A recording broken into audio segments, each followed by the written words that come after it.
같이 사도신경으로 우리의 신앙을 고백하겠습니다.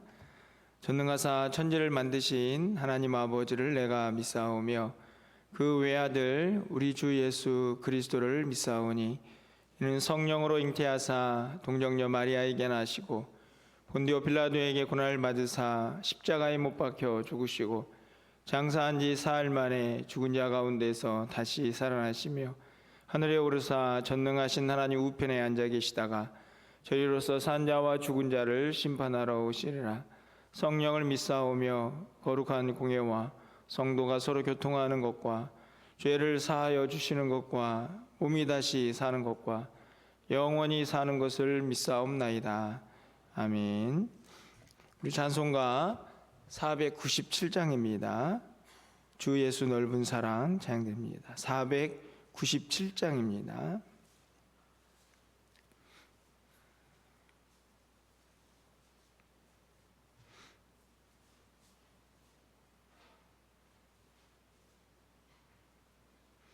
주 예수 넓은 사랑 그 크신 은혜를 나 힘써 전파함은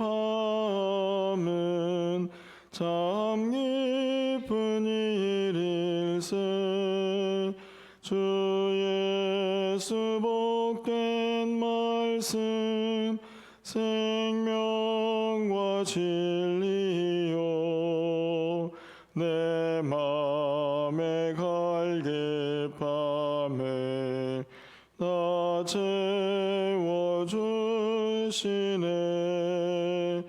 예부터 전한 말씀 주 예수 크신 사랑 나 항상 전파하기 참 기뻐도다. 이 말씀 전할 때에 내 마음이 기쁘고 그 말씀 전할수록 새 기쁨 넘치네. 구원의 복된 말씀 못 들은 사람이 세상에 많음으로 힘써서 전하세. 예부터 전한 말씀 주 예수 크신 사랑 나 항상 전파하기 참 기뻐하도다. 이 말씀 들은 사람 또 듣기 원하고 목말라 사모하니 그 말씀 진리라.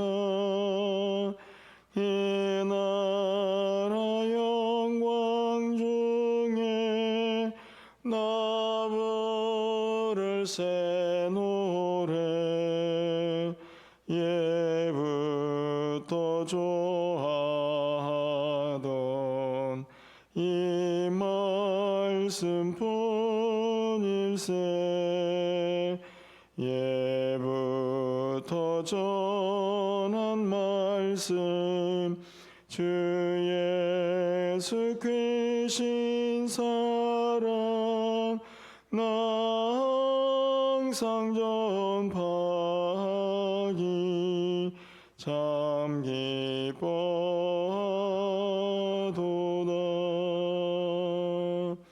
아멘. 하나님 말씀 창세기 11장 1절에서 9절 말씀입니다. 창세기 11장 1절에서 9절 말씀을 함께 읽겠습니다.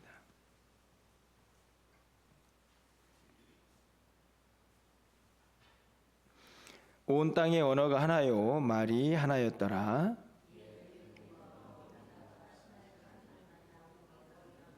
서로 말하되 자 벽돌을 만들어 견고히 굽자 하고 이에 벽돌로 돌을 대신하며 역청으로 진흙을 대신하고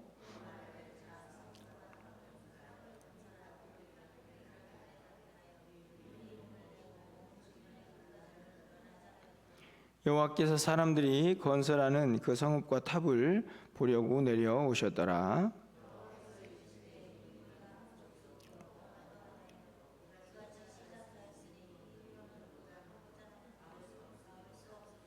자, 우리가 내려가서 거기서 그들의 언어를 혼잡하게 하여 그들이 서로 알아듣지 못하게 하자 하시고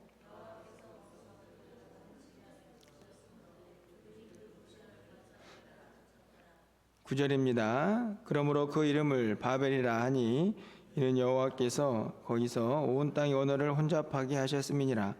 여호와께서 거기서 그들을 온 지면에 흩으셨더라. 아멘.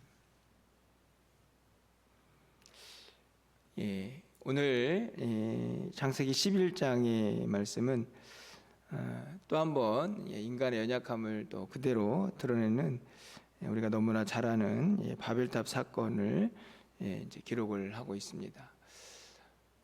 이제 문득 생각해 보면 교회를 다니지 않는 사람들도 바벨탑을 쌓는다 하는 이 말을 쉽게 사용을 하면서 어떤 의미로 그 용어를 사용하고 있는지 종종 그냥 일반적인 말에 인용을 하는 것을 이제 보게 되는데요.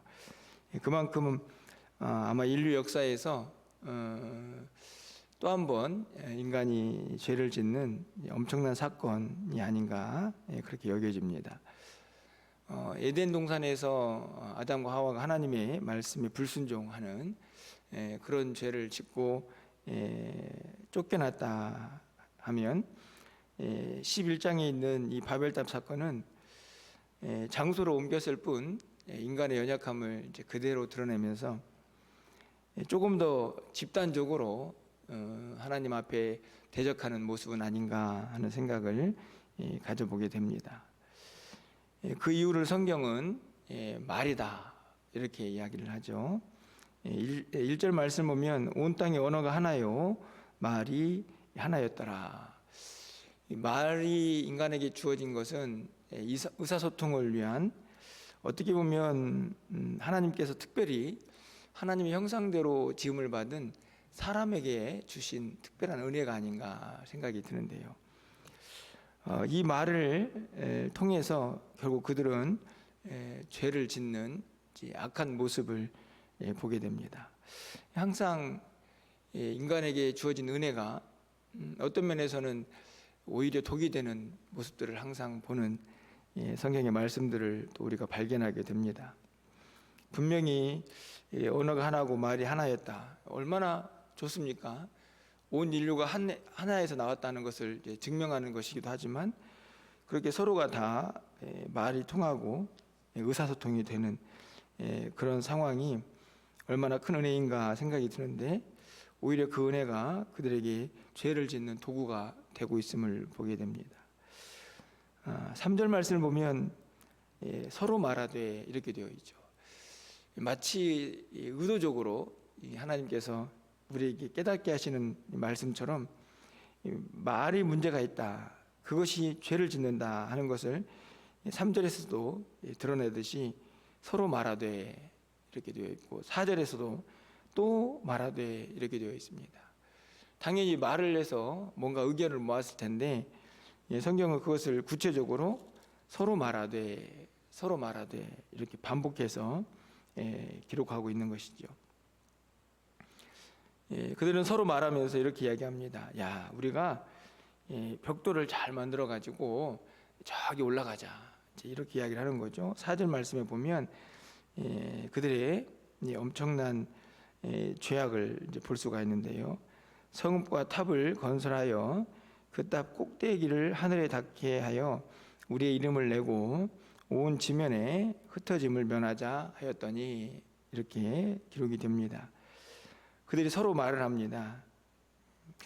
하나님을 찬양하고 복음을 전하고 이렇게 좀 유익이 되는 말을 했으면 참 좋았을 텐데 서로 말을 해서 성읍과 탑을 건설하여 그 꼭대기를 하늘에 닿게 하자.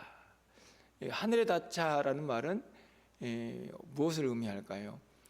그들이 하늘에는 누가 있다고 생각을 하는 겁니까? 하나님이 계시다고 생각을 하니까 이 탑을 잘 쌓아가지고 거기까지 한번 가보자. 이런 생각들을 하는 것이죠. 그리고 그게 끝이 아닙니다. 그렇게 높은 탑을 쌓아서 우리의 이름을 내자. 하늘에 닿게 하는 이유가 등장을 합니다. 우리의 이름을 내자. 이 말은 자신들을 뽐내자. 우리가 얼마나 대단한 사람들인지 한번 보여주자. 뭐 이런 말이 아닐까요? 종종 뭐 그런 유사한 얘기는 아니지만 요즘 시대의 사람들도 가끔 누가 더 높이 쌓나 하는 것을 경쟁하는 듯한 그런 모습들을 봅니다. 사실 건물도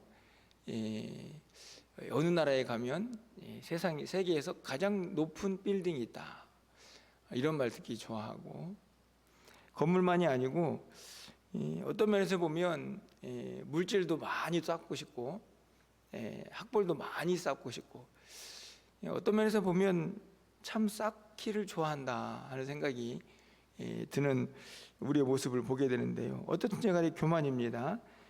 그렇게 쌓아서 이거 가지고 막 어려운 사람 돕고 이걸로 뭐 하나님께 영광 돌리고 아니고 내 이름 내자, 우리 이름 내자, 이렇게 이야기를 하고 있기 때문이죠.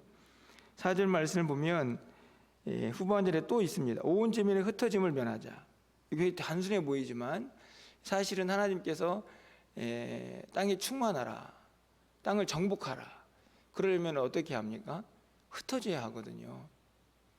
이렇게 다 모여가지고 뭘 하는 그런 모습으로는 땅을 정복할 수도 없고 번성할 수도 없습니다. 흩어져야 되는데 그걸 면하자 하는 말도 정면으로 하나님의 뜻을 거부하는 것이죠. 4절 말씀을 보면 참 인간이 악하다, 참 교만하구나. 결국은 하나님의 뜻을 완전히 거부하는 불순종의 모습을 에덴 동산만이 아니고 또 시날이라는 이곳에서 우리는 다시 한번 그들의 악한 모습을 보게 됩니다.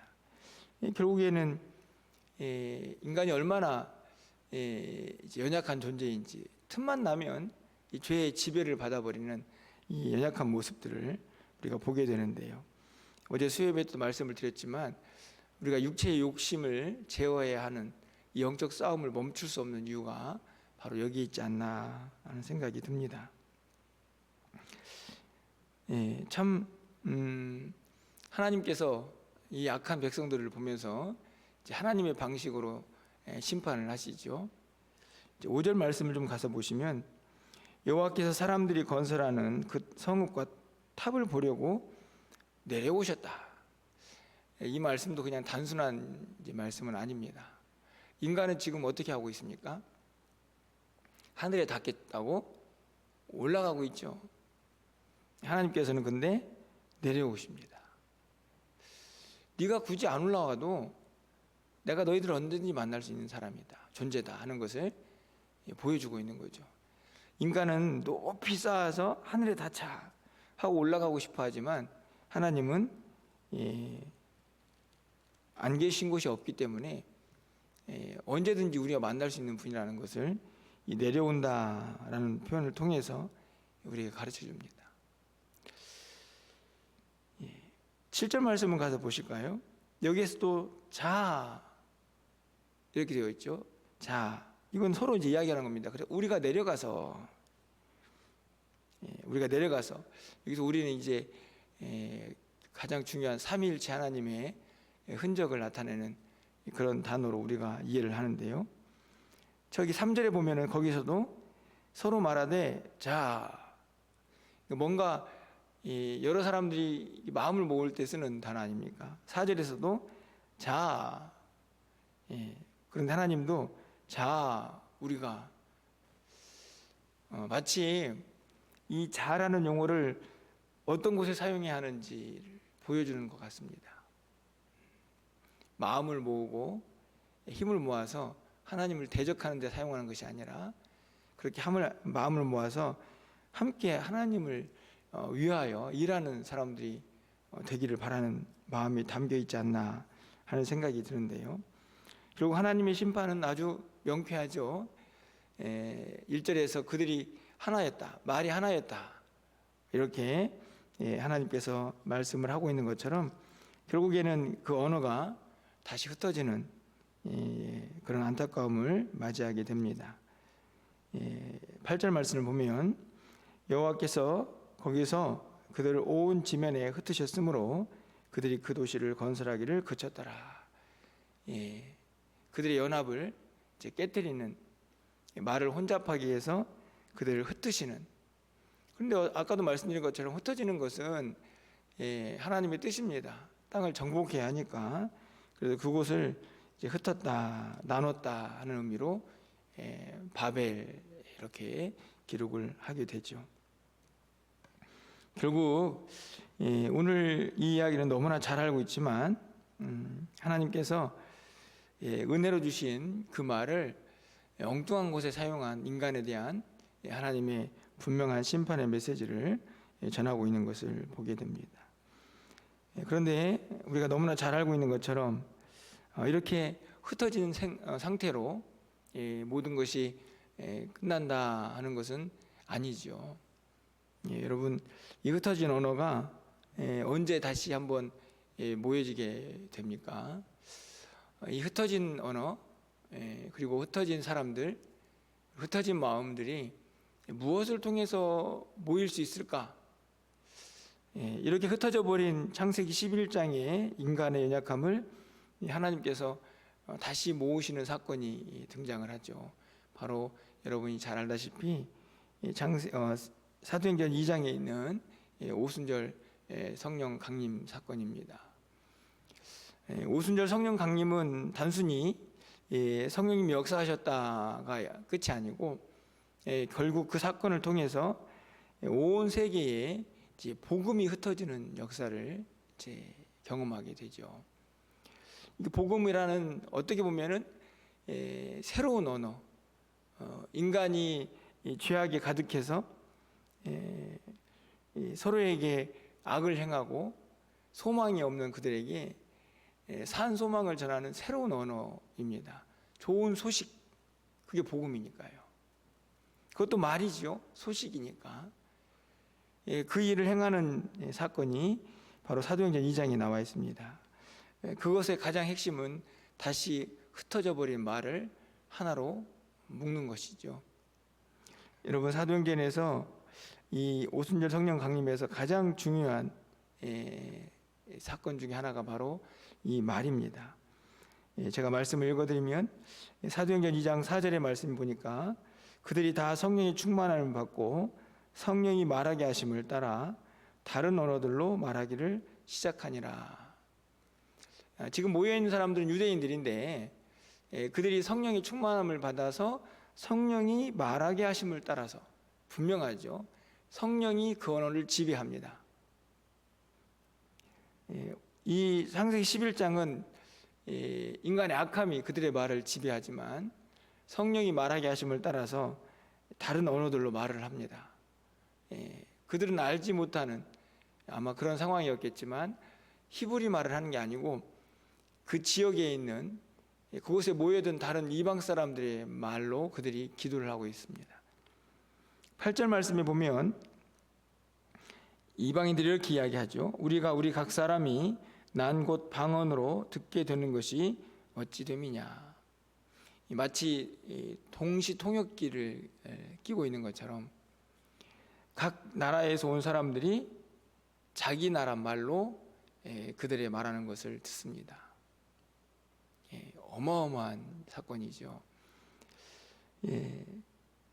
어떻게 보면 왜 오순절 성령 강림에서 이런 일이 벌어졌을까를 생각하게 하지만 이 시점을 통해서 기점으로 하나님의 그 복음이 놀랍게 온 세상을 향하여 열방을 향하여 퍼져가고 그렇게 선포가 되고 있다는 것을 우리가 깨달으면 이 사건의 의미를 충분히 이해할 수가 있습니다. 결국은 하나님께서 하시는 일이 말을 통제하는 거죠. 창세기 11장에서는 인간의 죄가 그 언어를 통제해서 결국 하나님을 거스르고 그들이 흩어지는 그런 일을 하고 있다면, 오늘 이 사도행전 2장에서는 하나님께서 그 입술을 통제하셔서 이제는 새로운 언어인 복음을 들고 또 온 세상에 흩어져서 그 복음을 전하는 그 귀한 역사를 하나님께서 또 이루어 가십니다. 성경이 그렇죠.